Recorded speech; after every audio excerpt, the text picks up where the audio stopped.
COVID-19 that has literally brought the world to its knees.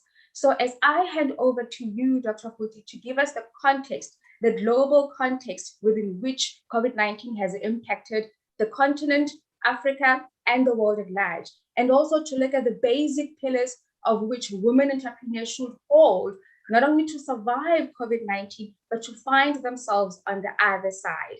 So Dr. Futhi, as our keynote speaker, and as I've said, as the person who will be giving us the meat and the bones to then discuss, the stage is yours. Thank you.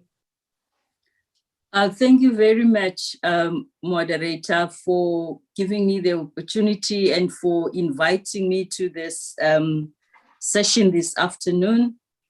It's really my honor to sit amongst these distinguished panelists that you have. Good afternoon to everyone. Good afternoon to your listeners. So my presentation or discussion this afternoon will be centered around 3 issues. I'll first talk about why focus on women and financial well-being, and then just remind us of the societal factors that militate against financial well-being of women, and then come to some of the issues that we need to address this. But core to my message would be around the fact that at the bottom of all this, we have to deal with financial literacy from not only an organizational factor, but personal, because it is the financial mindset that also needs to be addressed, COVID or not COVID. So if we just look at why we focus on women, as an accountant, of course, I had to go and find some facts and figures. And I looked at the UN Women. They paint a picture, their report, and when it's putting a business case for women, that women economic empowerment is central to women's rights and gender equality, because it allows women to participate in existing markets. They can access to and control productive resources. We can have access to direct work. We can control our own lives, our own bodies. We can have an increased voice, agencies, and also meaningful participation in the decision-making at all levels, from household, which we do, to international institutions, if the environment allows it. Also empowering women and closing that gender gap will help us in achieving that much desired 2030 agenda of sustainable development.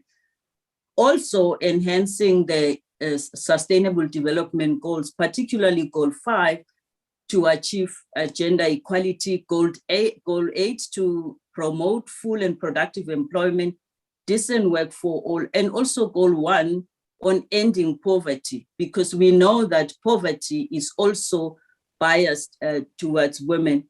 And then goal 2 on food security, goal 3 on ensuring health, and goal 10 on reducing inequalities. So this economic empowerment of women can really make a shift on the fundamental challenges that we have and help us to achieve those sustainable development goals.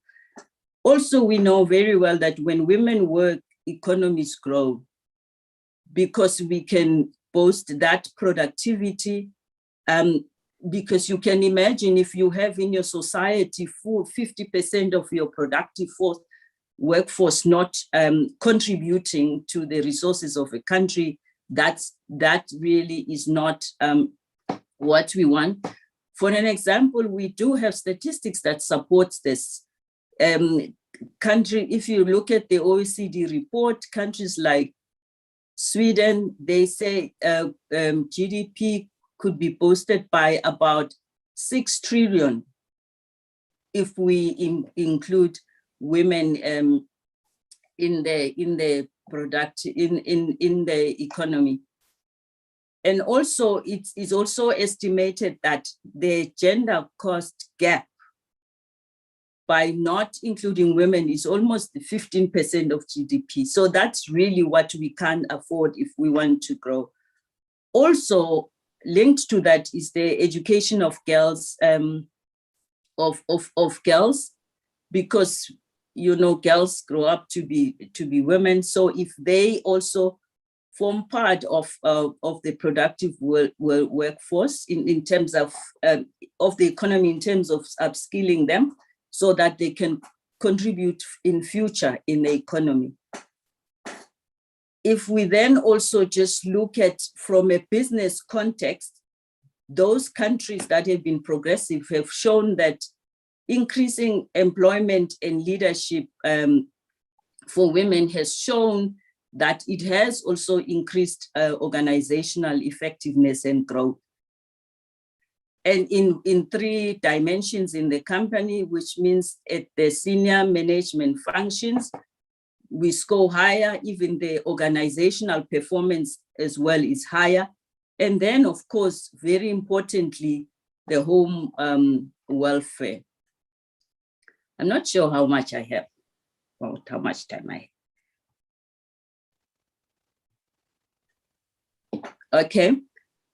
So if we then look as well, so what are the things that has also improved in the society? We're very pleased to see that there has been some regulatory changes in the regulatory environment that has improved participation of women. If we just look at our own country, we're very pleased at the moment. You look at the National Strategic Plan, I mean, just last week, we had those laws, against gender-based violence, which makes it very easy for women to now participate in the economy. Also, we've seen countries where all the legal rights for women have been improved, and that we've seen women now being able to move more freely, to work outside home, and also to manage assets and help strengthening the economy as well. And this the countries that have seen a shift and improvement in all those legislations have also seen a shift in the growth of their economy. So the 2021 edition of the World Bank report, which also included the COVID-19 component, found that the pandemic affected women more than men, which is also such indicators of the women, because the reason that it impacted women more than men was that women are even more responsible for childcare than men. So when they had to now, on top of the pandemic, had to look after the childcare because they couldn't get the resources that supports them, then that impacted the women. Now, moving to what can be done, which is partly my conversation today and my passion. And I will just base it on use the case study from the Discovery Bank. And I will disclose that I am a board member there, but I love the model because the bank's model was founded on addressing the behavioral biases, which hinder by addressing those behavioral balances, they found that you can sustain and improve long-term financial being of women, and not of women, of the people.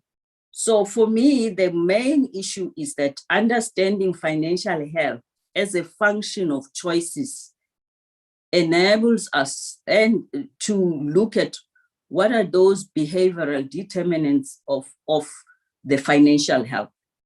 So my message is really to say that we can focus on what COVID-19 has done, because what it has done, it has shown a spotlight on many ills that were already there. However, we shouldn't lose sight of the fundamentals that we should deal with, which is around financial literacy itself, in that we tend to focus, when we talk about financial management, we talk about often organization, and then we leave out that one of self, because it all starts with the self. And if you think about it, a crisis will always be there. Before COVID-19, there was disruption, and which was the 2008 global crisis, and in 1988, an Asian crisis. When those crises hit, the people who had taken care of their basic, that is making the right financial decision over time, they were able to survive.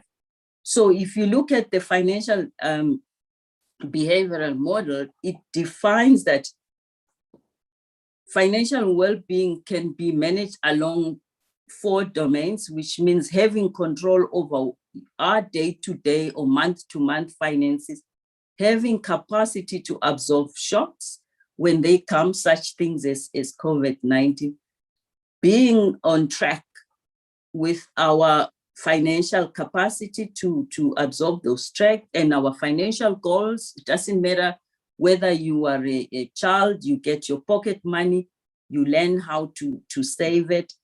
You are a business person, you focus on the finances of the business, not shopping when the money is allocated to increasing your business. Also, then you can have the freedom of choices to enjoy your life and have your stable financial well-being. So what we have to instill on ourselves and our children as we raise them and on our daily behavior is that it's really those 5 behaviors that determine whether you will have some financial health or financial well-being, which are simple. You spend less than what you earn, you save regularly, we ensure that we have insurance for times when they are rough, like now. In case you have property, you pay that off before you buy the Mercedes-Benz. And then if you also invest, we invest for a long term. So if we can master this as women, we can, and these are basic, we can deal with most of all the external shocks. So in conclusion, I just want to say that the financial mindsets are formed on early in life, and they are reinforced by systems such as our socio-economic background, the family situation, parents, educator, current economy, and so on. So personal finances management education systems can help us and also help young people so that it can reinforce the positive financial mindset, mold positive financial behavior that can be used from as we are young until we are in our businesses or we are entrepreneurs. So individuals that are financially literate and in matters of their own personal life and money management can manage their money and other people well and manage it as if it's theirs. And then this, to me, will really bring us closer to helping with the condition that can reduce poverty, boost prosperity, and reach sustainable development goals. And then in this context, I really have to mention this because I'm very excited about this young lady. She's a lecturer, Boniswa Madigizela. She's a senior lecturer in the Department of Economics at UJ. She's currently working on the study on the personal finances, skills development, and training programs for university students, because she has watched firsthand how students come, like NSFAS students, they receive their funding, and then how they can't manage that finance very well. Now she's in the accounting department, so she's preparing future entrepreneurs and so on, and she's felt this struggle of financial management will continue from here right up to their employment, and then in the own enterprises, in the companies they run, and so on and so forth. And I don't even have to further describe the ills. And with this program, she's hoping this will mold that financial mindset, and that will impact that financial behavior and attitude at an early level. I'll end up there and I'll take the rest during question as we discuss. Thank you very much. Thank you very much, Dr. Futhi. That was definitely a great context that you provided. Yes, I see Mr. Howard wants to add. Pardon me, if you wouldn't mind my cutting in and allowing me just to speak for a few moments. I've just had a call. My 83-year-old father has suspected COVID, and they've called Hatsola for oxygenation.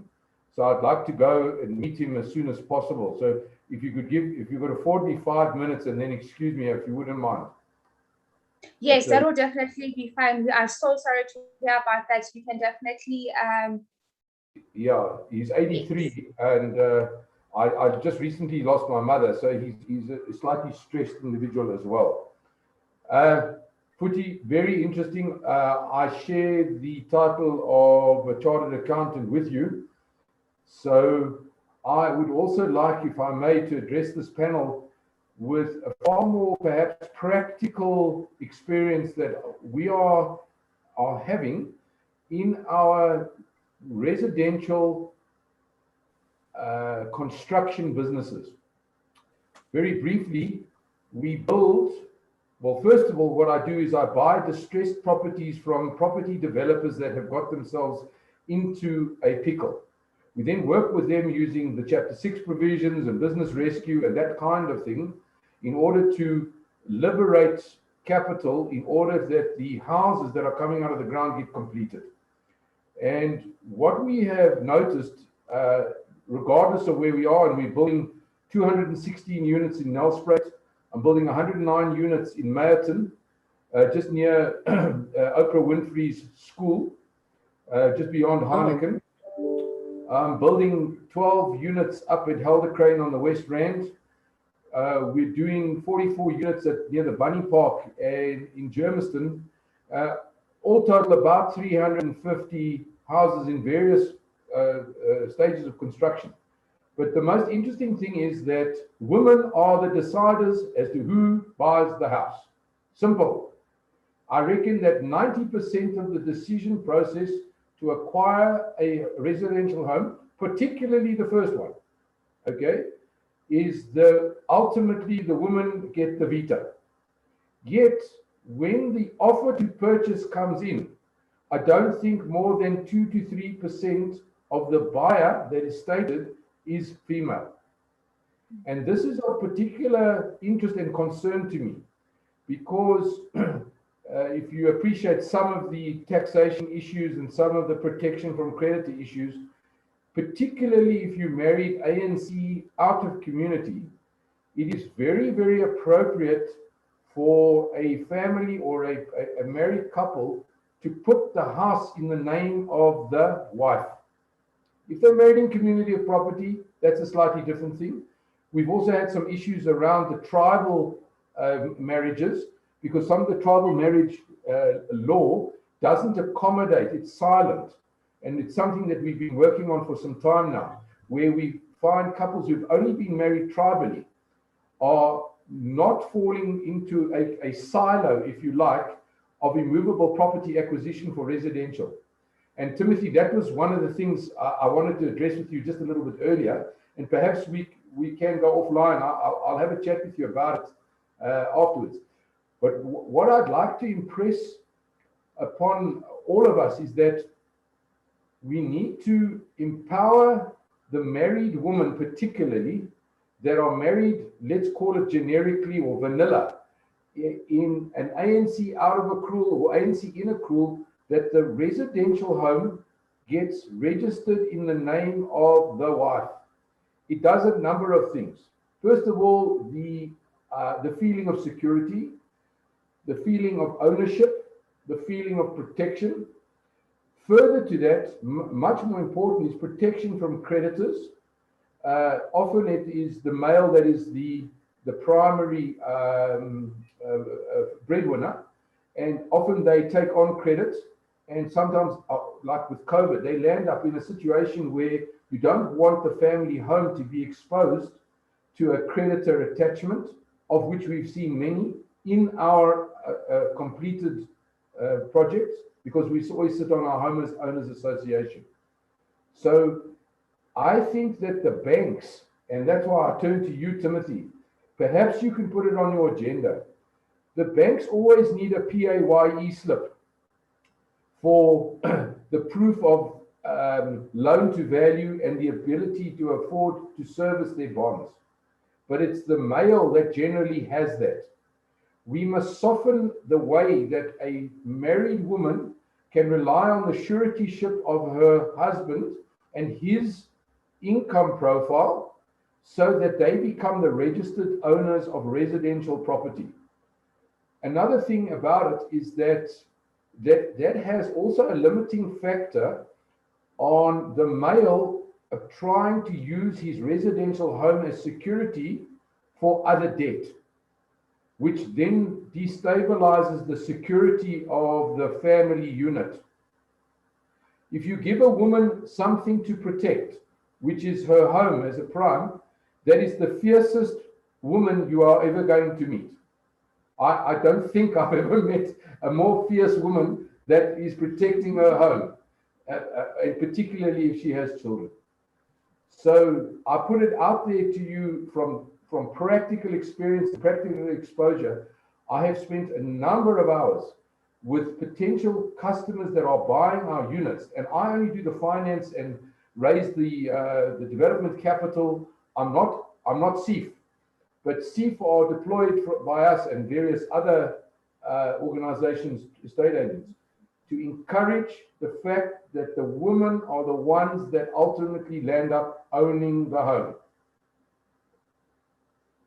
And that, ladies and gentlemen, is my 5 cents worth to the empowerment of women, particularly in times like this, where there's stress on families' finances. You don't want to jeopardize the security of the house being attached for a debt that was probably somewhat much smaller than the value of the home.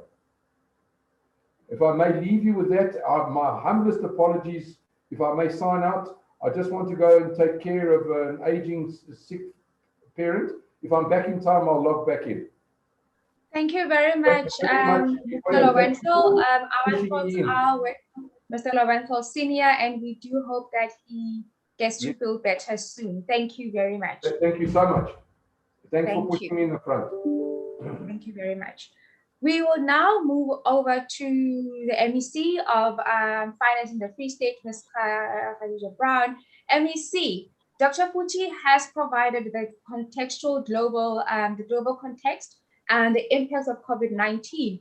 And Mr. Lowenthal did bring it a little bit home in the specific sectors of real estate. But I wanted to know from you, is the government intervention and government programs that are aimed at empowering women? As Dr. Futhi said, COVID-19 did not cause many of the problems that we see, but it has certainly made them worse. So how do we, A, get women who have been dealing with these problems to be able to survive And then how do we get them to thrive? Because we want women to set up businesses, to grow them, but also we do want them to run sustainable businesses that are managed properly from the ground up. And government interventions are key to that. Well, thank you very, very much, and good afternoon to you, moderator Ms Mpho. Let me start by providing salutations and revolutionary greetings by our Honourable Premier of the Free State Province, Ms Ntombela. She greets all the women attending this webinar today. To the illustrious and distinguished panel, thank you very, very much. It is an honour to be forming part of this panel today. And yes, indeed, Dr. Futhi has provided a very clear and detailed context to this afternoon's discussion. And I'd also like to thank Mr. Howard, who has already provided us with indicators to our anticipated deliberations. But let me also acknowledge the leadership and organizers of the Circle of Global Business Women's Network, and to the President, Masindi, and your team, and of course to all listeners today. If you would allow, moderator, I would just like to add a few economic indicators and statistics to support Dr. Futhi's discussions, and then go into the detail with regards to government's position on supporting women and advancing legislation and regulation to ensure that women have access to this economy, that they own and control production and land within our South African economy, and of course access to trade and offshore possibilities at any given stage. So I would like to just talk a little bit about the economic context globally that has affected the way we do business in South Africa. So the breakout of the 2019 novel coronavirus called COVID-19, as we know, spread across approximately 188 countries globally in 2020. And this required countries to implement, of course, lockdown measures on economic activity. And then, of course, as you would understand, that this was then allowed to assist to postpone the virus peak in relation to the country's health system capacity. So subject to that, the global economic growth declined from 2.8% in 2019 to a negative 3.3% in 2020, which is quite large and unprecedented for the globe, specifically when we're looking at advanced economies and also those developing economies. So if we go into that, this led to the decline of advanced economies at 4.7%, and EMDE's decline, which is the emerging economies, by 2.2%. And of course, sub-Saharan Africa's declined by 1.9% in 2020. So what is worth noting is that whilst most global economies declined in 2020, China grew by 2.3% due to the earlier reopening of its economy, a very strong public sector investment, and a very strong central bank liquidity support. So their fiscal policy and their monetary policy assisted them with regards to putting them in a position to grow at that rate. So the global economy is projected to recover and grow by 6% in 2021. And that is due to, one, the earlier than anticipated development of the vaccines, two, the distribution of vaccines globally when available, and three, fiscal and monetary policy across countries support flowing from 2020 to 2021, and four, the adaptation of markets to subdued mobility and human interaction. Let us just stop there and pause for a second, because as we roll out vaccinations, your frontline workers are majority women. These are women in society who are assisting the socio-economic development, reform, and transformation in a pandemic to support the economy by continuing to work.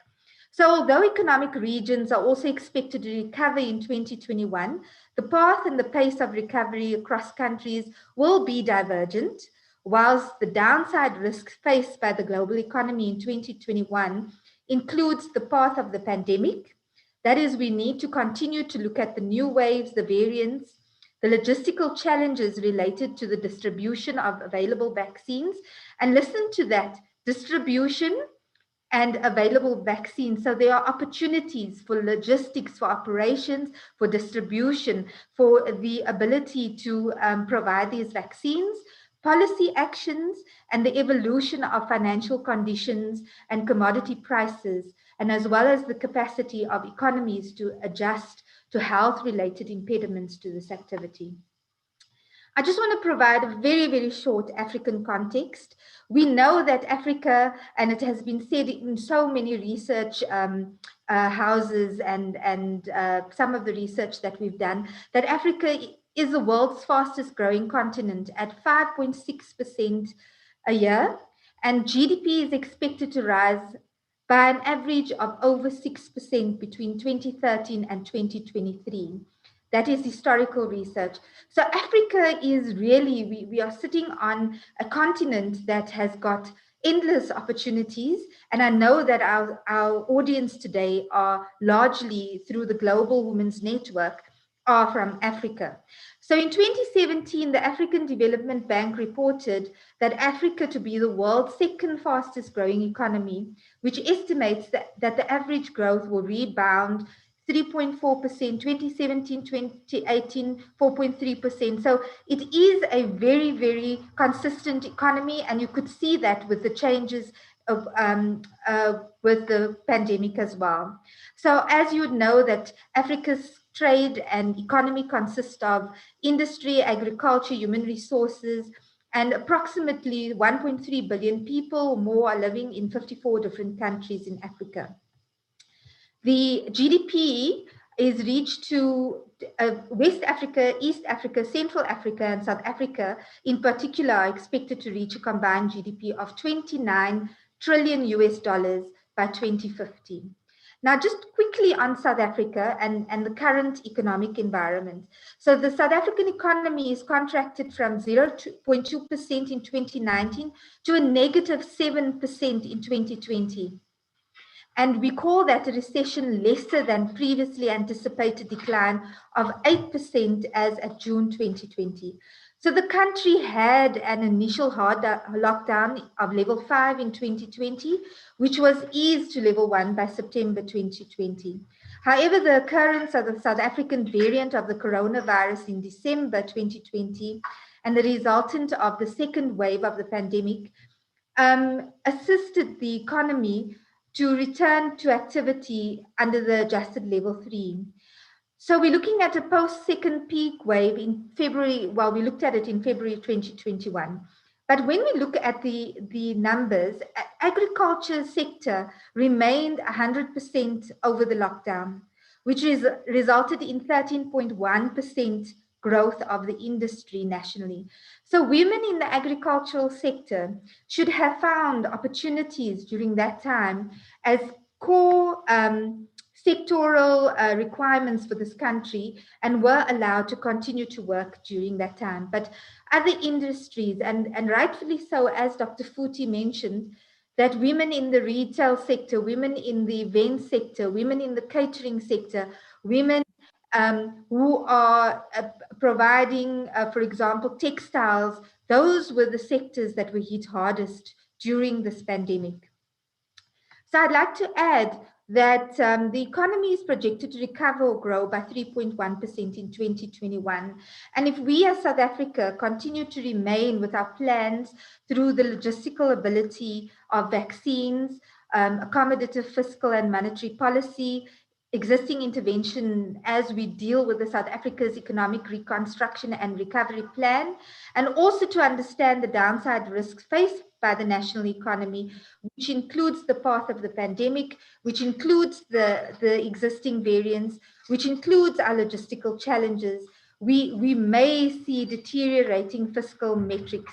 And this is where we need to find ourselves as women come together and support some of the plans with regards to government's technological limitations, infrastructure access, skills, inequalities, and some of the affordability matters.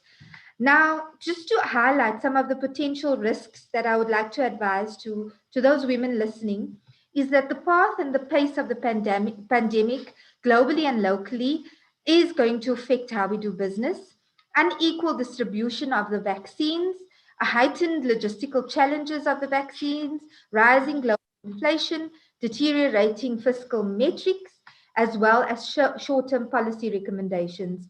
But what we should do as government is understand the limited fiscal space and provide boosters to economic growth and socioeconomic outcomes. We need to deal with debt sustainability at a national level. Within the context of our limited fiscal space, we have to focus on public investment, and that is on infrastructure, on education, on ICT, and that is absolutely encouraged in our policy directives.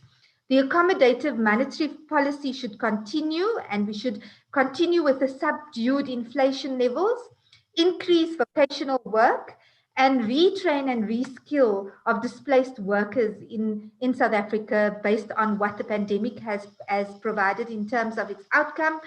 And of course, we should look at the long-term goals, like reducing dependence on carbon emitting and sustainability goals as well. To come to the aspects of women, and I'm going to conclude, is that Dr. Futhi, you are so correct by saying that economic empowerment of women is not an isolated objective, but should be seen as a component of the broader strategy of gender responsiveness. Economic empowerment, as correctly articulated, Dr. Futhi, and within the UN, sets a direct path towards gender equality, poverty eradication, and inclusive economy. And further to that, the World Population Report of 2020 shows that women make up 3.8 billion, or 49% of the 7.8 billion across the world. So to continue to neglect women in an economic development process or program is not only short-sighted, but could be disastrous too. So I would like to congratulate this team for the work that you've put together to try and lift this matter and this discussion and bring it and zone it into a major part of our plans. And the report also highlights that 3 primary reasons is that women have greater representation in roles that are being automated. Not enough women are entering professions where wage growth is most pronounced, and specifically in technology, and women face the problem of insufficient care and infrastructure to access to capital. Now, what South Africa is doing is, with regards to the issue of financial exclusion, it is more pronounced through our legislation and the Department of Women, and is driven by marginalization programs that we've dealt in general with regards to historic access to basic government services, historic access to other types of services within both the public sector and in the private sector. We are continuing with direct support on financial literacy as government. And then whilst regulation by government and its agents can act as a catalyst, financial institutions will need to work together with the public sector and private sector to digitalize and reduce costs of data to ensure remote access and to promote financial services, as well as financial support, financial literacy support and other type of accesses to women. So in terms of the 2013 roundtable discussion under the umbrella of partnership, Making Finance Work for Africa, an initiative for African governments, the private sector, and partners supporting the financial sector across the continent, our President Cyril Ramaphosa had outlined that we have to build the awareness of policymakers and other stakeholders with regards to financial needs of women in different market segments, thus bringing women leaders into policy dialogue. Modify and adjust legal, regulatory, and supervisory frameworks, and allow greater financial inclusion for African women. So the role of developmental funding institutions in South Africa for women under the umbrella of financial empowerment, it can be argued that the role of DFIs in developing countries has gone beyond addressing market failure, more broadly to address developmental failure, and such as women should be the primary target of interventions and programs rolled out by DFIs. Other countries' DFIs are explicitly pursuing the goal to increase the impact of investment capital provided by developmental banking and financial institutions towards women as entrepreneurs, fund leaders, employees, and consumers. A notion called gender smart investing. And in such cases, tools such as gender smart opportunity assessment identifies a mix of products and services for women tailored to the needs of that specific customer. So as we wear the gender lens for DFIs in our country, it is critical that the following can be achieved amongst others. Firstly, transparency, how we can grow and know that gender smart is how gender smart disbursements happen of investments, of lending and other facilities. We can set targets and timelines for gender smart investing. We can collect gender-specific data to design and tailor-make solutions for women. And by the way, we've got a South African women-owned Black Bank. Congratulations to that team who is able to advance some of these matters. So we are very excited about that. Collaborate with women stakeholders for faster execution and ensure staff is deliberate about gender-smart investing so that we can train them and make them sure that they are deliberately biased. So lastly, the role of government in women financial empowerment. And once again, the President had met with Her Majesty Queen Maxima of Netherlands to deepen the cooperation on advancing economic inclusion for women in Africa. And he outlined the following, that the lack of suitable and affordable financial services for women on the margins of society, the significance of COVID-19 and the challenges that affected women and women in business, and the rollout of African Union programs. But one of the fundamental steps that South Africa has embarked on, which includes the development of financial inclusion policy as a national policy, and that is that government will ensure 40% of public procurement is in favor of women. So there's an opportunity for women, 40% of women in business, that is ring-fenced of 40% of total procurement that will go to women. Outside of that, the changes in the triple PFA in 2017 allowed 30% of set-asides to the value of 30 million and above to women, people in rural enterprises, Black businesses, young people, and people with disabilities. And then 2 years ago, in my province, Free State Treasury commenced work which we piloted, called a gender responsive budgeting in South Africa. So we work towards budgeting specifically for women in the Free State, for South Africa, to ensure that we advance women issues. And it is ongoing in collaboration with National Treasury, the Ministry of Women in the Presidency, the Commission on Gender Equality, and other stakeholders. So the project is ongoing, but we do see some results in terms of how women are bringing and being up the uptake of women business in our Free State society. Our Department of Economic, Small Business Development, Tourism and Environmental Affairs also provides risk-sharing programs, which is a blended funding mechanism, which is 30% grant. That is government grant, 30% of the total value of the loan is a grant, and 70% would be to the loan to mitigate challenges that women and also Black people in general that have when they have to go for financing on risk, for example, collateral and leverage financing against their balance sheet. So financial incubation programs are also offered through the umbrella of the DFI, SEDA, CIFA, NEF, IDC, etc., which provides access to markets, access to skills, access to this blended finance program. But largely what we miss with women is bookkeeping and accounting to assist women coming into business to really understand the difficulty with tax, the difficulty with labor, the difficulty with being able to pay all these dues, as well as the other matter that we have to concentrate on is lawyers, HR, and contract management. Contract management, very critical, and that brings the aspect of Howard's discussion on how women should be at the forefront in terms of managing their contracts, their wills, their ability to look at risk management for the stakeholders or key stakeholders in the business. So I would like to say in conclusion that representatives of the financial sector who are panelists today will discuss the detail in support of the private sector to provide to women in their prosperous flight to having ownership and control of production, land, and the economy. And I just want to thank you once again. It was such a pleasure to be part of this panel, to be sitting next to these distinguished panelists. The organizers may share our provincial information for ease of reference, and I'm here if there are any questions in need. Thank you very, very much. Kia leboa. Thank you very much, Ms. Gadija.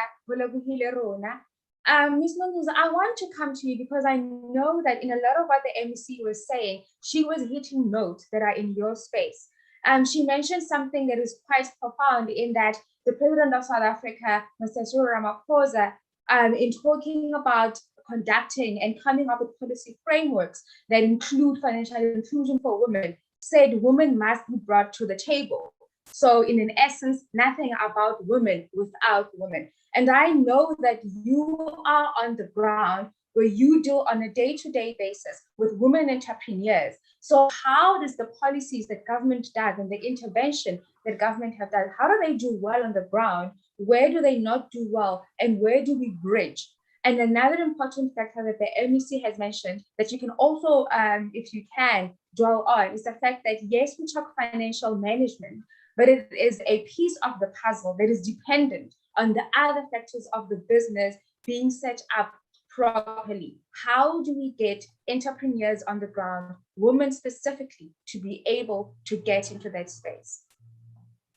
Thank you, Mpho. Greetings to everyone who's participating in this discussion. And the MEC has mentioned very, very important challenges that SMMEs are faced with on the ground as far as the gender financing gap that we all know about, that there's a challenge for women to access funding as compared to the male counterpart. And that emanates from a number of issues in the ground as practitioners on the ground that we experience every day. We see a misalignment between the providers, the financial service providers, which are the banks, even the government. The government was like the developmental finance institutions.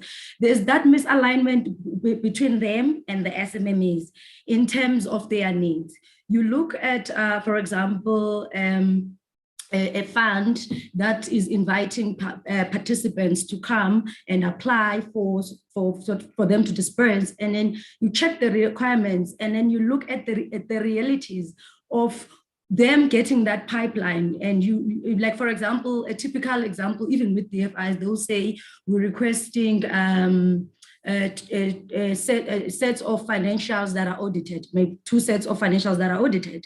And that already tells one from the ground that, okay, a business that started last year, that doesn't have 2 sets of audited financials, that is doing very well. It's liquid, there's money coming in, there's money going out. That business is already excluded from that requirement alone.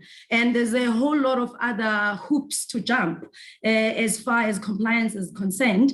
For example, they will request compliance like tax clearance and so forth, which is fine, we understand. We want SMMEs to participate in an environment that is, that there are regulations, you know, for quality assurance and all that is for them to thrive and be sustainable. But then maybe if I may touch on the banking side, what could be the reasons or things to note? One, the misalignment could maybe emanate from the fact that banks are operating in a heavily regulated environment, and the credit analysts or the people that are actually putting together these requirements maybe don't have an understanding of what's happening on the ground, the quality of the pipeline that is available for these funds that they are creating. And that is also not from the banking side of things, it's also from the other forms of funding, like the venture capital funds, the private equity funds. They are always, the issue in South Africa is not the money. We have money in abundance, but the issue is a quality pipeline that is investment ready. That's the challenge that we are facing on the ground. There's money that cannot be dispersed. The money that cannot go where it's needed the most, because there isn't a lot of initiatives on the ground. Yes, they are there, but maybe the demand is just too vast to bridge for those SMMEs to be put into programs that are system, to get to a point whereby they can produce business plan that are viable, business plan that are actually showing sustainability for funders to actually have an interest on, like to appraise. So another challenge that we see from the ground is the SMMEs, as much as there's these two worlds that are different. Financiers wanting this, SMMEs having this. And then the financiers the SMMEs are struggling with record keeping. There's a challenge on the ground. There's poor record keeping that has been going on even before COVID came. COVID has just made the situation very, very, very worse.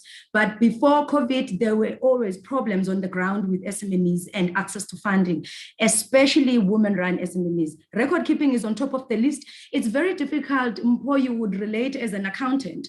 If you come into a small business and you are trying to assist them with their either management accounts or their financial statements, it's very difficult to lift a finger without any form of records that are available on the ground for you to actually peruse and draw conclusions from whatever information that you have. And from then that creates an inability to provide a trading history, because they cannot prove that if they started, for example, 3 years ago, what happened in year 1, what happened in year 2, what happened in year 3, then it makes it harder for financiers then to understand this business. Yes, there was money coming in, there was money going out, but nobody knows to where and how were those transactions were executed. So that's an issue that is it's burning, and it really needs immediate attention for all these funds that we have that are available to actually disperse this money to where it's needed the most in the real economy. And then also another issue is compliance, whether it's general compliance, which is your SARS, you need to be up to date with your SARS, you need to be up to date, your business must be registered, you must have the CIPC, you need to be in good standing, your returns must be up and sorted. You need to be sorted with the UIF, your compensation, all those generic that cut across from all industries. But there's also industry-specific compliance that seems to be an issue.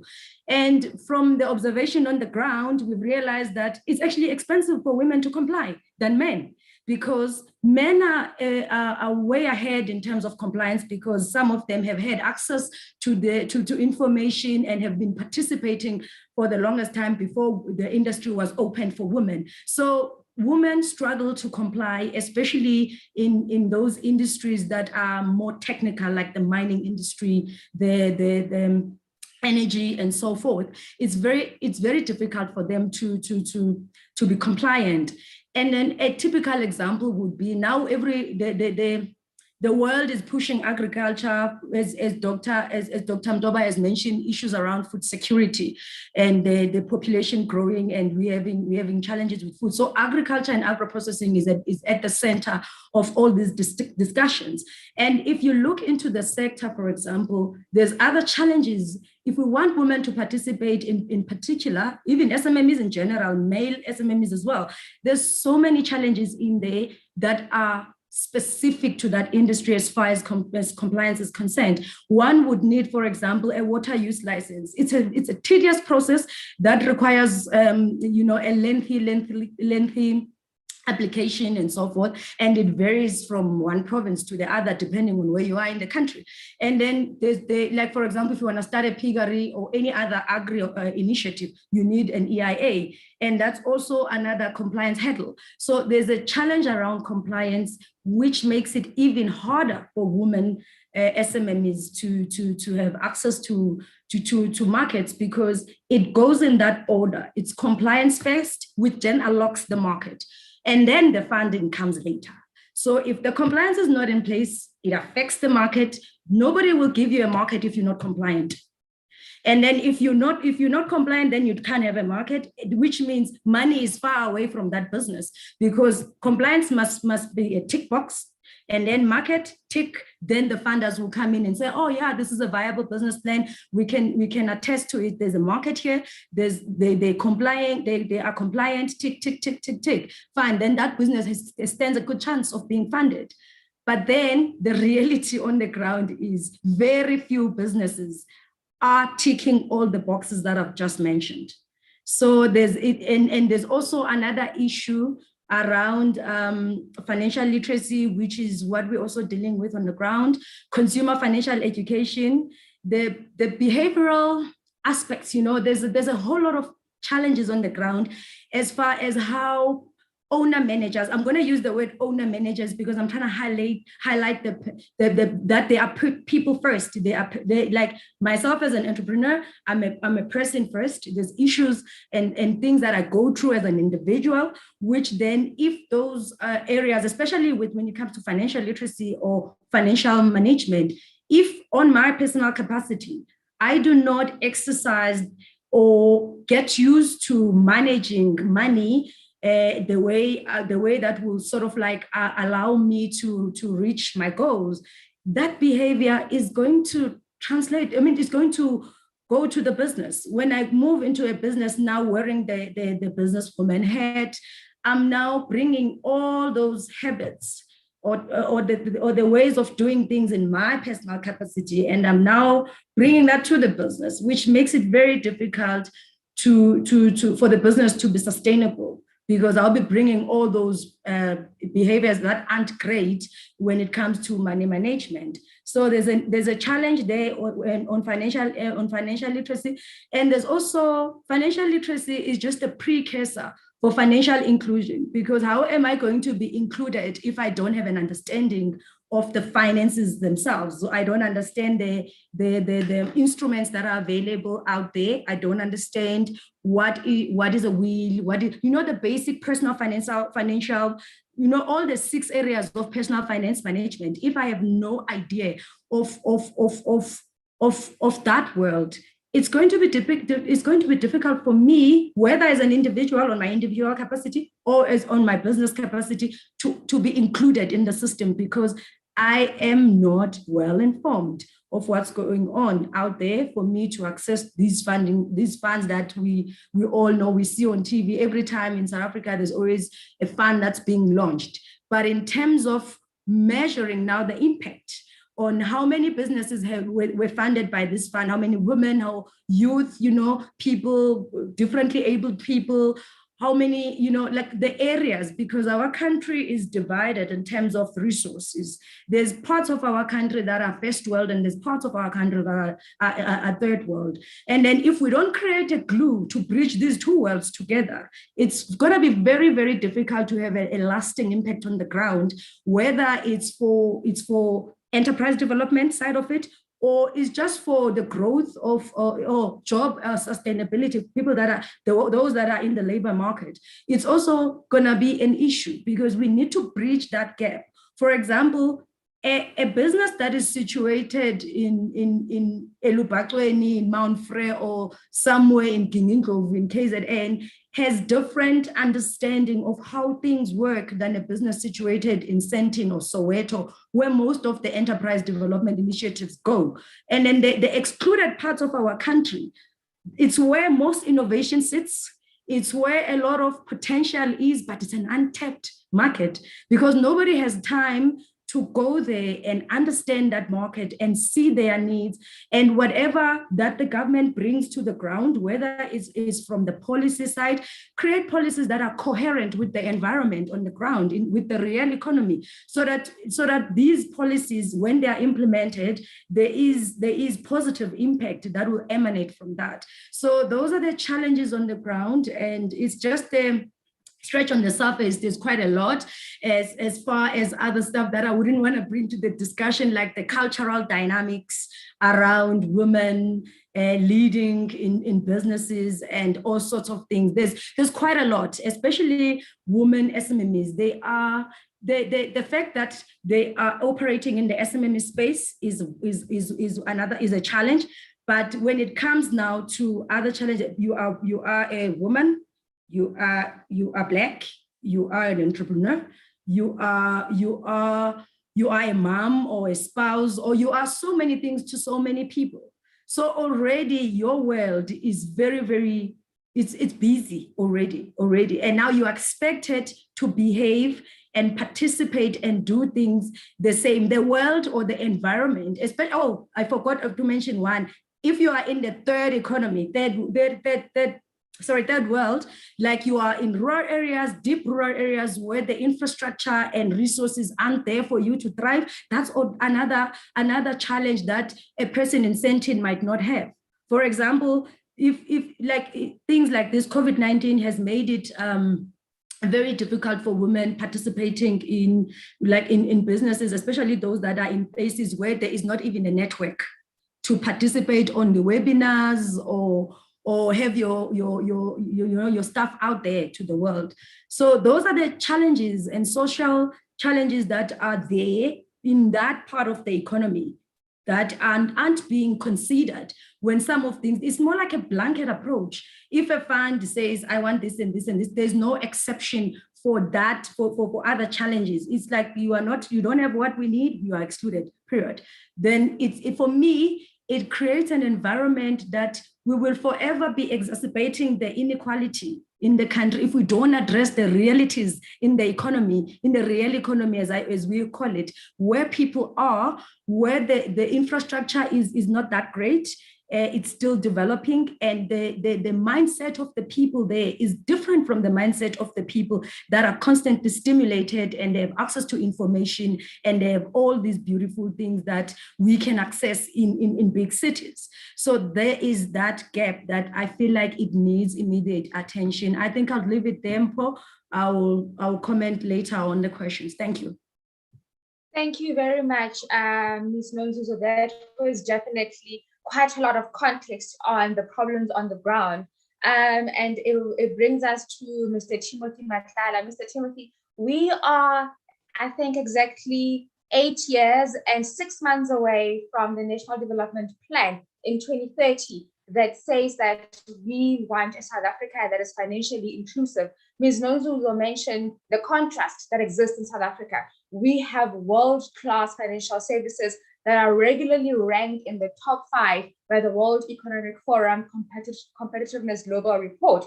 But with our world-class financial services comes the problem of how a majority of our population is still financially excluded. You are in the enterprise development space. We know the work that the Financial Sector Transformation Council, with specific focus on the banking sector, wants to achieve, especially with the implementation of the BEE amended Financial Sector Council codes. I want to know from your side, how is banking looking at bridging the gap and being able to look at the harsh realities that are facing women entrepreneurs and be able to bring them from the ground up in their capacity as banks and also as partners to government as well? Yeah, thank you very much, Mpho, and greetings to the Honorable MEC and fellow panelists. It's a great opportunity for me to be part of this conversation because we must all acknowledge the fact that we have not done enough, and perhaps for me that will be the starting point. Once we acknowledge that there hasn't been much done for the development of women, that will sort of propel us towards being more deliberate and intentional about doing something. So you asked me a question that is very, very important. And I'm in agreement that women-owned businesses continue to be marginalized.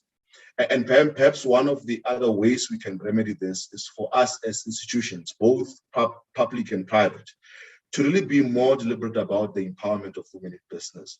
And we can do this by really placing strong focus on supporting, developing, and growing women-owned businesses, not only in the industries that are normally perceived to be female or women-dominated.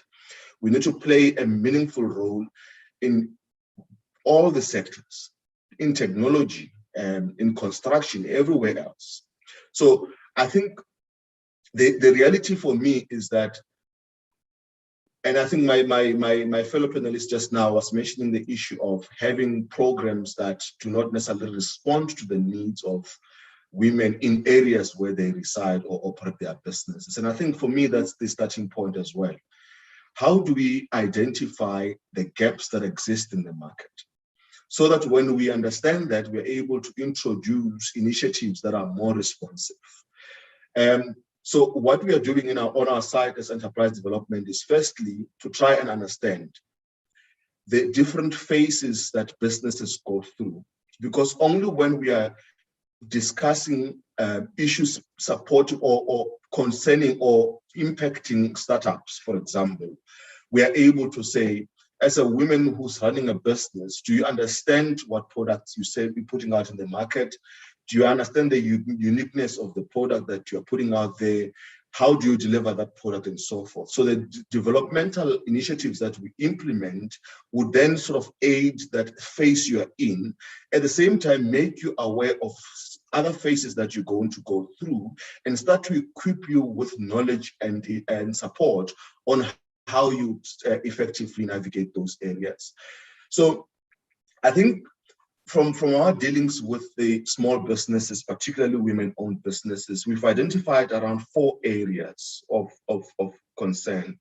The first one is around the finances, and I think it has been mentioned quite often in the discussion so far. Financial literacy is very, very important, but business owners must always understand how their businesses will make money. What are some of the direct costs associated with their line of business? What kind of margins are they looking for in their business? And do they fully understand the revenue flows for the business to a point that the decision-making in that business is well informed? So there's a lot of lack of separation, rather, of personal and business finance. And I think it was Dr. Futhi earlier in the discussion that mentioned that. So we need to be able to solve for that. How do we deal with the issue of projections? Because in most cases, wherever you go, when you're looking for funding, they will ask for at least, and I'm not talking about your conventional lending wherein you will be asked for collateral and so forth, but at least there's a bit of reliance that is placed on the future revenues that you're going to generate. So how practical are you with that projection statement? What is your ability and willingness to carry some of the debt as a business? The second area is around the management. So the management piece is really around the profile of the owner, right? What skill do they have? What are skills that are required for running that kind of business so that they can start being developed around that? The market analysis. How well do you understand the market that you're getting into? What are some of the risks associated with that very same industry? Where are you located? Are you aware of the competition that you're going to face? What are some of the barriers to entry that you want to consider so that you can sort of start building that wall around your business to a point that sustainability is certain? So I think most importantly, important colleagues, my view is that funding is really definitely a fundamental component in business growth. Yet, I think on its own, its impact is not exceptional. So the key to long-term business growth and sustainability of women-owned businesses require us to approach this holistically at both financial and non-financial level. We need to give the financial support as much as we're giving the non-financial support. So we need to aim for this approach and develop solutions that are beyond the realms of banking and funding so that we're able to achieve this objective.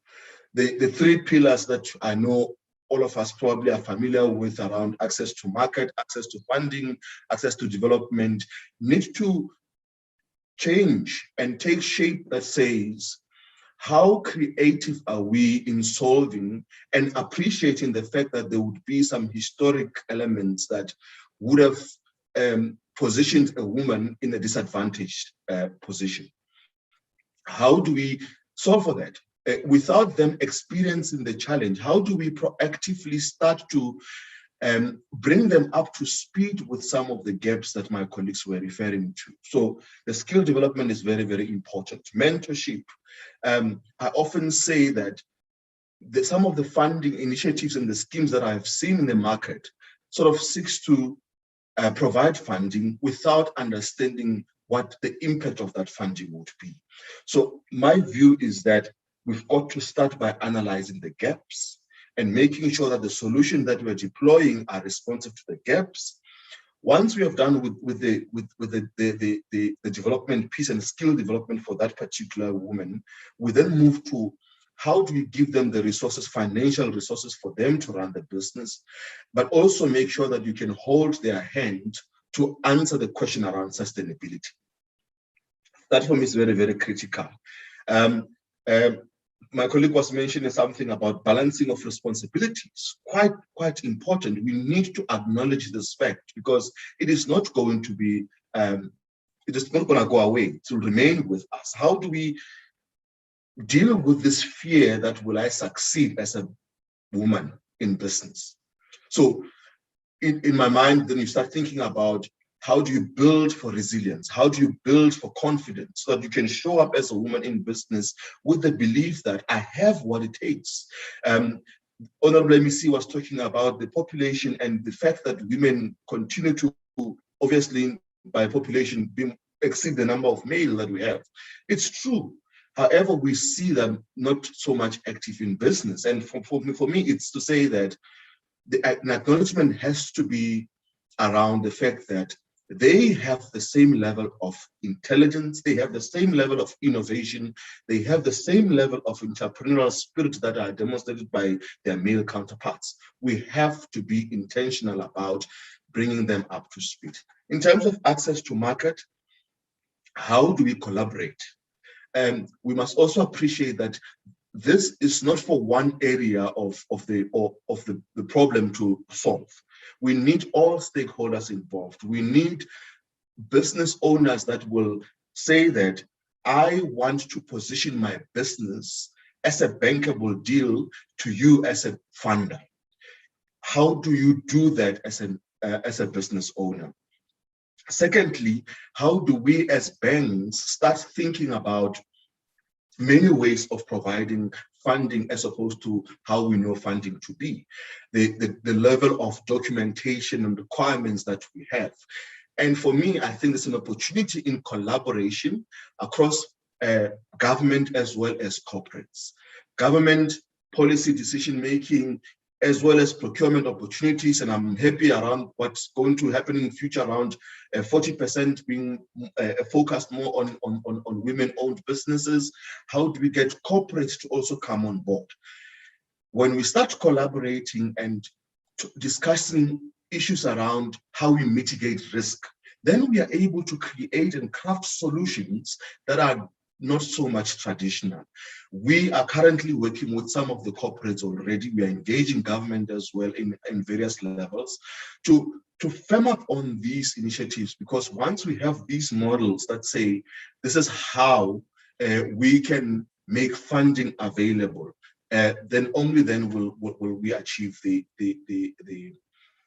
growth that we want to see and the development that we see within women-owned businesses. Lastly, I think it's important that all businesses owned by women, it's important that they understand the banking relationship and the importance thereof.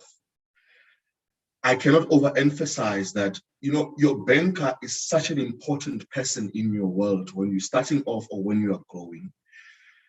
We pride ourselves in saying that the way we want to approach this as Standard Bank is to also say that, how do we intentionally understand your strategy as a business owner?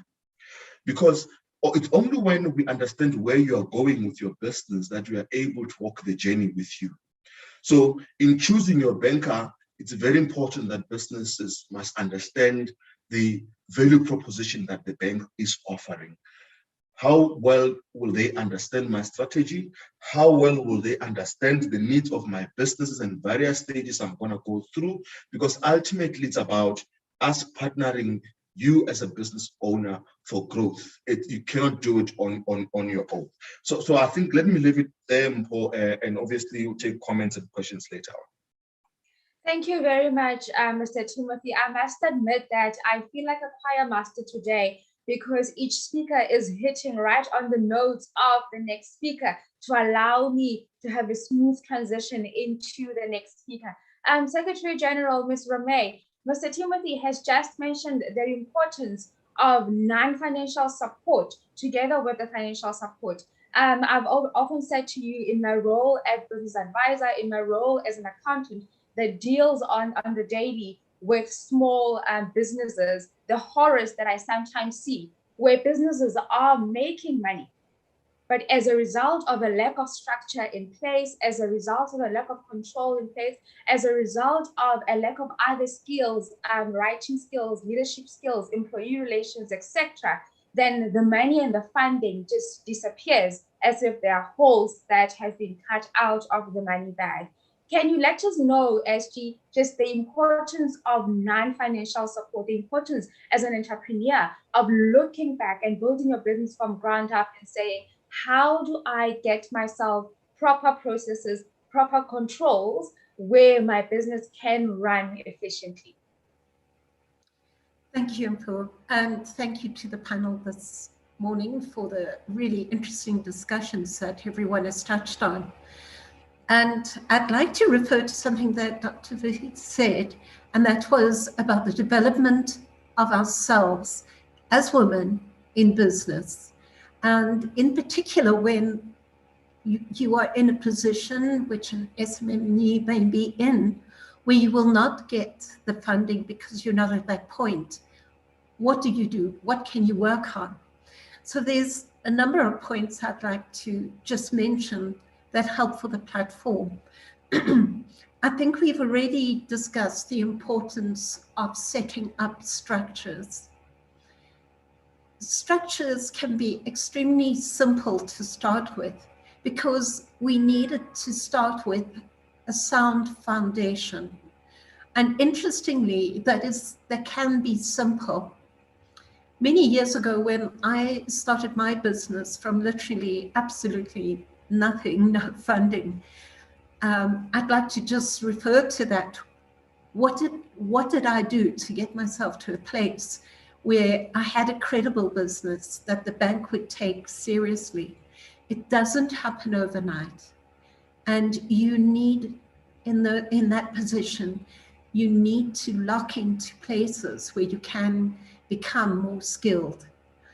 The other thing as well is we should, as women, often we want to carry the burden of, of knowing what we should do, but we should never be scared to ask for assistance, ask for help, read books that have been published by people that have been successful.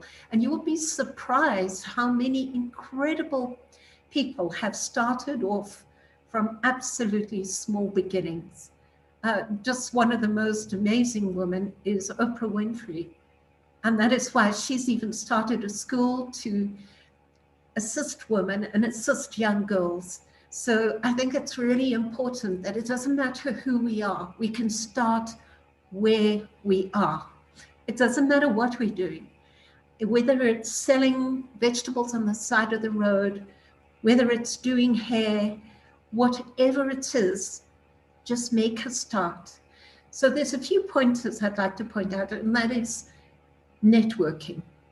The next person you meet is the person that you can be selling your product to, or they might know somebody who will need your product. So be excited, have the enthusiasm about what you're doing. It really doesn't matter what it is. Have the confidence in yourself and never ever stop dreaming. Dreams start from a really small position. Connect with other people. And we are fortunate to have digital platforms today, which actually, it doesn't matter where we are. If we can understand digital platforms, we can go forward. I do quite a lot of work in rural areas with gogos, with the aged. And I always say to them, bring your 9-year-old or your 10-year-old, they'll have a smartphone, work with them. Because working with them, you are also assisting them with skills. The important thing is don't be concerned. If your accounting methods are simple, just begin them.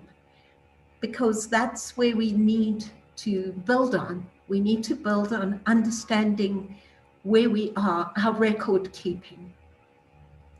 And finally, I would like to point out that solutions to this, that the Circle of Global Businesswomen is extremely excited about, and having a focus. It's sort of a core focus of ours, and we're very grateful to our funders, to the support we get, and to the panelists we have today, because solutions for going forward are financial literacy. How do we do the training? It's training at all levels. I think one of the most important things we can do, and I'm glad to see that our Minister of Education is looking at bringing these in. Let's start the skills development in the schools. Let's bring agriculture into schools. I think I've heard that obviously IT will be brought in. I think as well there's a whole move to bring in skills such as health services into schooling. These skills development, even in the most basic principles, are going to assist our country to build on a healthy foundation. Getting our business planning, simple steps. How do we start to get a business to a planning position? The importance of the banking world in our businesses, what does that mean? So I'm really so excited that, yes, at the moment we have many challenges on the ground, but if we can start bridging these gaps that we have in our society, it's amazing that we, as a society, are looking at the gap between men and women. Let's bring it onto the same surface. It's wonderful to see how we have these challenges, but we are meeting them head on. So I would just like to sort of say, let's continue with this. And those of us that have had the experience, and that is everyone who has a business today, even young people like Mpho, let's become mentors. Let us impart knowledge and just our experience. We don't have to know everything. Some of us who are not as digitally inclined, it doesn't matter, but let's impart the encouragement. Let's build confidence in our youth and in how to move forward. And I'm so pleased to be part of the Circle of Global Businesswomen, because this is a focus we have to move forward and let us lift as we all climb. So thank you for this opportunity to talk. Thank you. Thank you very much, Secretary General. What I'm going to do now, as we start beginning to wrap up, is just have a 3 minutes or 2 to 3 minute soundbite from each of the panelists on what they've heard, taking into account what other panelists have discussed, and on some of the questions that or comments that myself, having listened to what has been said, that I found to be interesting. And I'll start with Dr. Futhi. Dr. Futhi, I think the theme that you laid for us on the importance of learning from self. I'm also in the financial literacy space, where I do financial literacy and empowerment. And what I found out as I came into the space was how a lot of the context was usually targeted at employed people. That they somehow, this myth that self-employed and entrepreneurs have things figured out, where the general population itself has issues with financial literacy. I just wanted your thoughts on taking that responsibility and understanding the domino effect that it can have on women-run businesses, and then your thoughts in combining it with what everybody else has said. Yes, thank you very much for the opportunity. It's actually been amazing to listen to all the inputs, more especially articulating the hope and stating the opportunities that lies, and how we are aiming to really achieve that. Take opportunity of that, of this. Take up the opportunity that presents itself. So just starting with what the MECs presented. Thank you very much for that, and to also outline the role that the state is playing in creating an enabling environment and combining it with the issues that were raised by both the other panelists.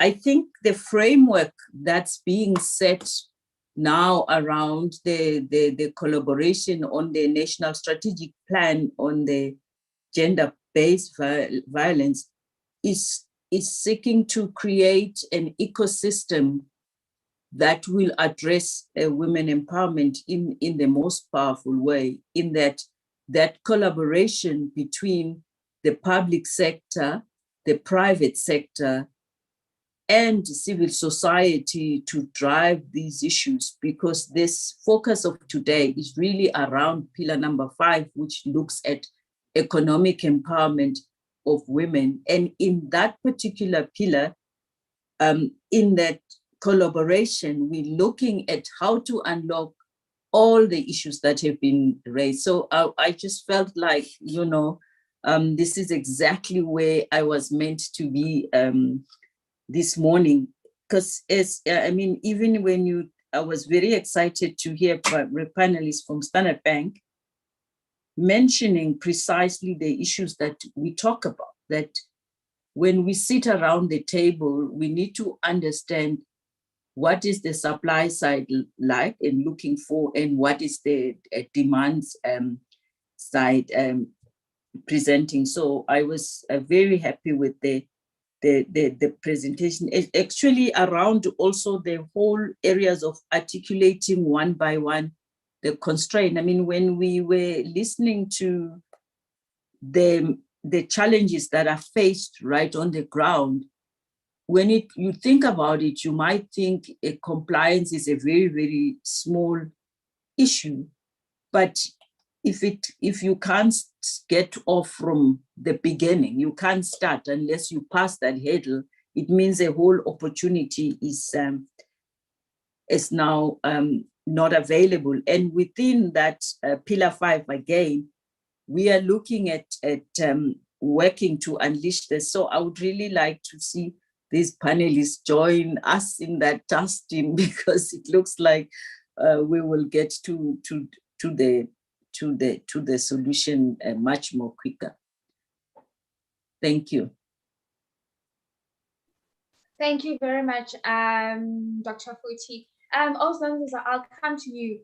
As you've outlined the challenges that are faced on the ground after hearing what the MEC had to say on government intervention, post your speaking, Mr. Timothy came in and outlined what the banking sector looks at and what he thinks will definitely help in bridging the gap between what's happening on the ground and what the financiers are looking for. I wanted to just get your thoughts on that and what the way forward could be.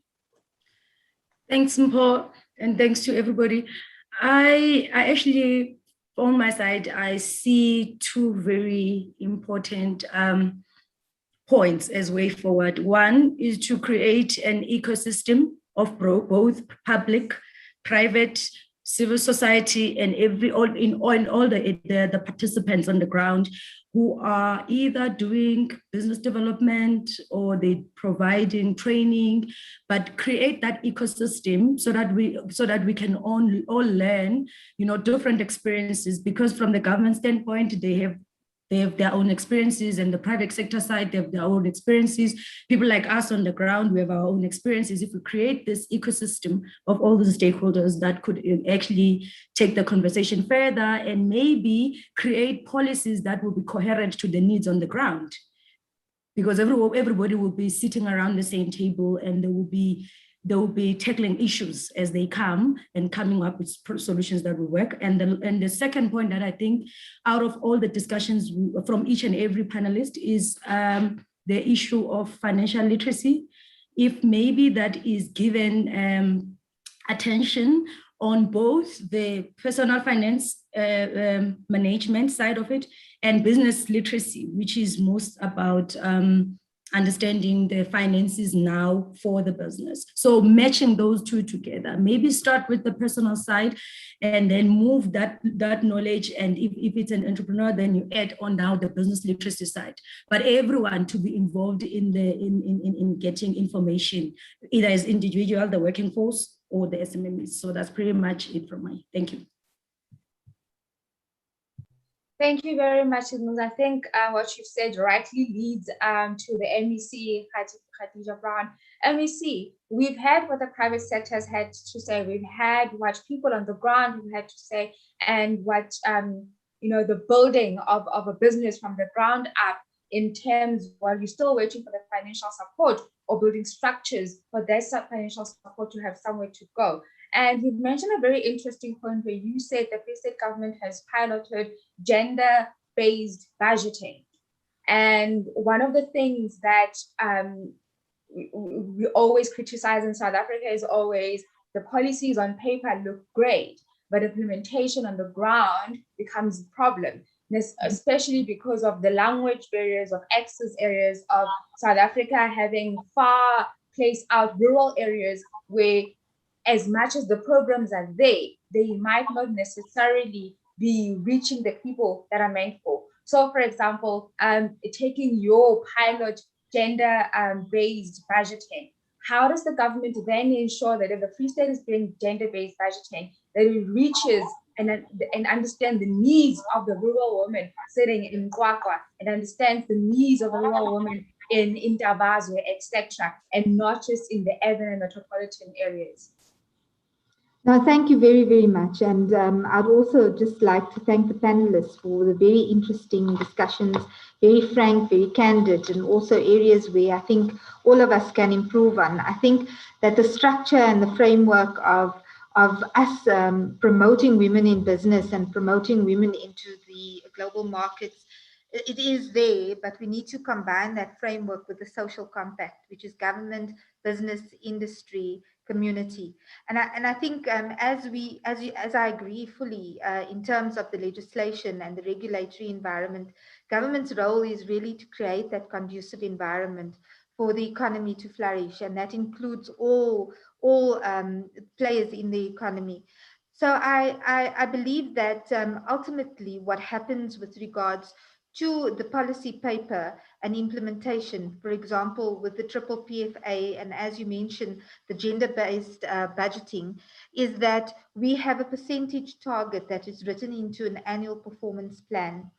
And that annual performance plan is then monitored and measured by the upper structure, which is the legislature or the provincial parliament, on a quarterly basis, because that is our compact agreement, our social compact agreement with the Society of the Free State. So as we make a policy statement in a vote or in a budget discussion, the legislature has to approve that that policy statement is then implemented.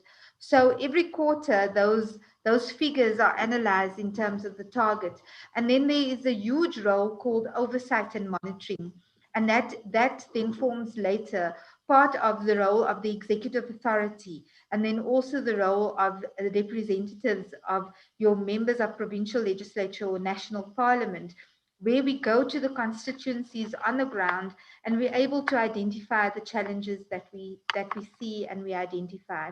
What we've done really well in the Free State, and I think perhaps can be improved as we bring more private sector partners on board, because I think that may be lacking. When I look at some of the opportunities that you have in your current spaces, how that could promote and enhance the work that we're doing, is that we, with this program that we have to develop, create that sound support to be able to assist women in ensuring that that business acumen is well developed. Because I can assure you, a lady, rightfully so, like Ramey outlined, who does textile or uniform for schools for over 20 years, or a woman that sells fat cake on the street close to the taxi rank, those businesses, those local businesses, the stokvels of this world in every rural environment, has flourished and has remained sustainable for 20, 30, 40 years but those women just don't have access to the knowledge, access to the support, access to the advisors, access to compliance, access to making sure that their financials and everything else is from a permit perspective. So just the compliance part needs to come in. And I think that a lot of that work can happen within government, but definitely with the support of the private sector. And I am aware of your corporate social investment programs at your investment banks, at all of your other institutions. I am aware of some of the charter requirements that you have within the financial services sector charters to support a lot of this work that government is doing. So I believe that as the frameworks are set, as the structure is set, as Dr. Futhi outlined, it is in the National Development Plan, Chapter 6. We just have to find a better way to improve our social compact and a better way to ensure that we have everyone on board to make sure that the impact and the collaboration will be greater when it deals with the output. Thank you very, very much. Thank you very much, MC. And this leads me to Mr. Timothy. MEC just spoke of a very important point on the CSR initiatives that the private sector spends millions and millions on in assisting the country in socioeconomic challenges. And I wanted to find out from you that do you think that there's a link or there's a way to harness these SCR initiatives and target them to get women on the ground, women in rural areas, women-led businesses, to be able to pull them up and be in a position where they're able to give the documents, get the compliance, deal with the red tape, etc., and be able to qualify for the funding, and that piece of the puzzle is dealt with. Yeah, thank you very much, Mpho. I think definitely we need to all answer the question why we're doing what we're doing. If we start to understand the impact that we want to see, then the investments will then be impactful and meaningful to the people that it's meant for. So it should not be about any legislative requirement that all the corporate needs to comply with. It should be about how do we measure the impact and the results of these initiatives. And I think for me, really, my highlight is just around understanding where the gaps are and solving for those gaps. Honorable MEC is talking about some of the businesses that are running for long, but they still have not bridged the gap around financial literacy. There's also another group where women are starting businesses, right? They haven't had their first procurement opportunity. When they have the financial opportunity, we need to be ready.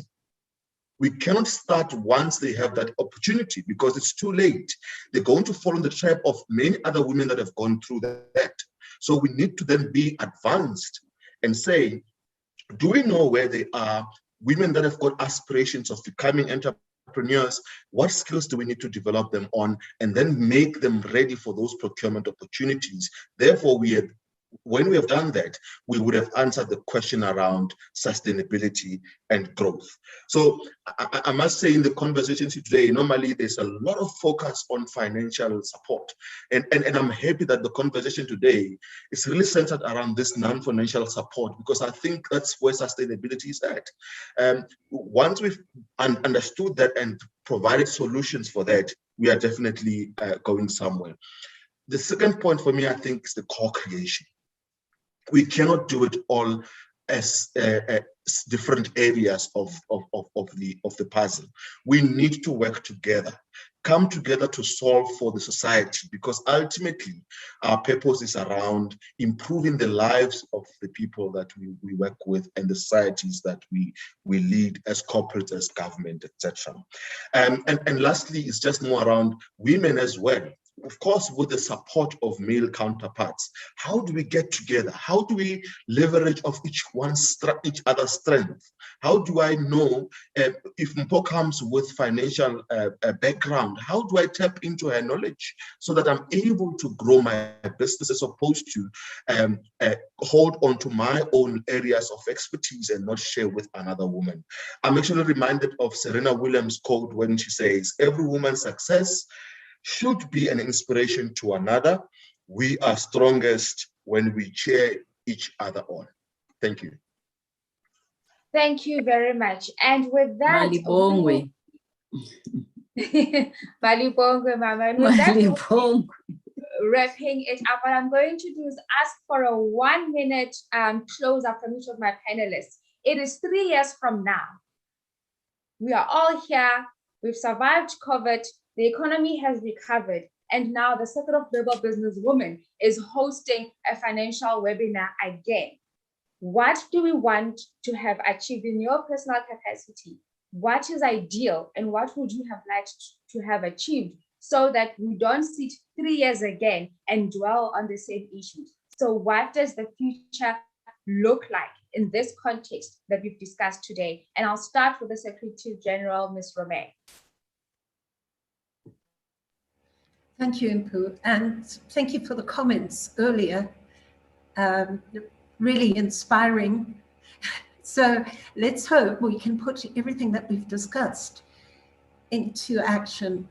And I would like to just say what I would like to know is that we as South Africans have all been a part of individual social responsibility, that every one of us has the responsibility of lifting the other, whether it's a fellow, whether it's men supporting women. So that's what I would like to see, that we've bridged the gap because we've all become part of the solution. We've all been the change we want to see coming into our country. So thank you. Thank you. Thank you very much, SG. MEC, what would you like to see? Thanks, Mpho. I'd just like to ask ourselves a question, how do we make this practical and allow for ourselves to do a qualitative assessment? So bring us all those case studies of women in business who has had challenges for financial support, government support, or whichever type of other interventions that are required, where we know that the business has got the capacity to grow and develop further with just a little bit of a booster. So let us work together as a team. If we spoke, I know Dr. Futhi mentioned the task team. Allow for the task team to assess from a qualitative perspective a bunch of case studies, and we are able to make a diagnosis and an analysis of the core challenges, and then we present solutions. If not, the solutions may be at our table. We just don't necessarily know how to implement them in accordance to the case studies at hand. But if we could practically work on something like that can provide tangible results, where we can amend policy formulation or derive recommendations to financial services sector on structure and their systems, allow us as these people who have got the relevant expertise around the table to be able to push that and be able to deliver the difference and the change we'd like to see. Thank you very much. Thank you very much. Being the change that we want to see. Mr. Timothy, your future, what would you like to see?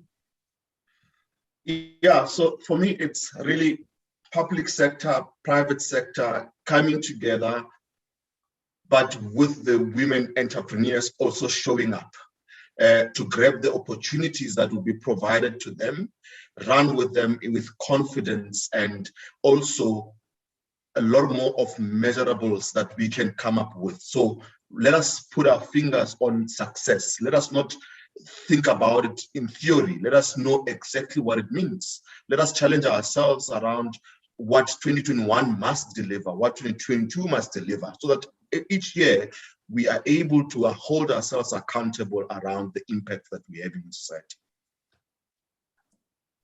Thank you very much. And Ms. Nonzuzo? Thank you. I would like to see an inclusive investment-ready pipeline where women are significant and they are participating in all the sectors, and they are ready for opportunities, like on paper, physically, emotionally, and in every fiber of their being. So that's what I would like to see. And secondly, I would like to see the gender finance gap being breached, with a substantial amount of money, like a quantifiable figure, or maybe creating a target that says in the next 3 years, we would like access to finance for women to be sitting at this particular amount in South Africa. So that's what I would really, really like to see, something practical and tangible. Thanks. Thank you very much. I would like to thank everybody that has joined us today, with a special thank you to my panel, a special thank you to the Circuit of Global Business Women, our sponsors, and of course, our audience. I think the conversations today was not only impactful, it was insightful, but it has also tasked us with action items to go back in our corners, to go back in our spaces. And Mr. Timothy mentioned this word a lot, collaboration is a theme that if we get right, so many of the problems and so many of the challenges that are women faced in women-led businesses and women-run businesses will be alleviated. The time is 13:49. My name is Mpho Hottie, and I'd just like to thank my panel for the day. Thank you very much, everyone, for joining me. Thank you.